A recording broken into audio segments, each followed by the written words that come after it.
Il faut agir en faveur de l'égalité des chances parce que c'est une condition de bon fonctionnement de la société. Et je crois que chacun, à titre individuel, nous nous sentons mieux dans une société qui fonctionne bien.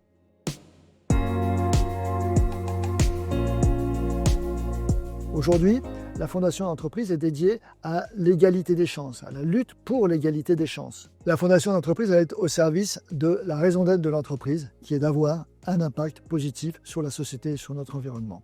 L'entreprise, de manière générale, a un rôle à jouer en la matière. C'est un employeur dans la société, c'est un endroit où on peut remettre en marche l'ascenseur social. Donc en tant qu'entreprise, nous avons une responsabilité. Mais à travers la Fondation d'entreprise, nous souhaitons aller plus loin, favoriser des programmes qui permettent l'intégration des personnes en situation difficile. Nous avons mené une étude avec l'ESSEC pour mesurer l'impact de la Fondation à travers les projets qu'elle finance. Pour 1 euro dépensé par la Fondation, c'est 3,7 euros d'impact que nous avons, notamment des dépenses sociales qui sont évitées.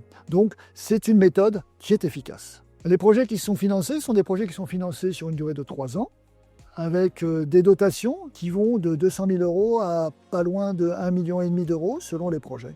On a une pauvreté qui a fortement augmenté ces dernières années. Je crois qu'aujourd'hui, l'INSEE la mesure à un niveau sans équivalent dans le passé. Par ailleurs, on a des associations qui sont en plus grande difficulté pour se financer.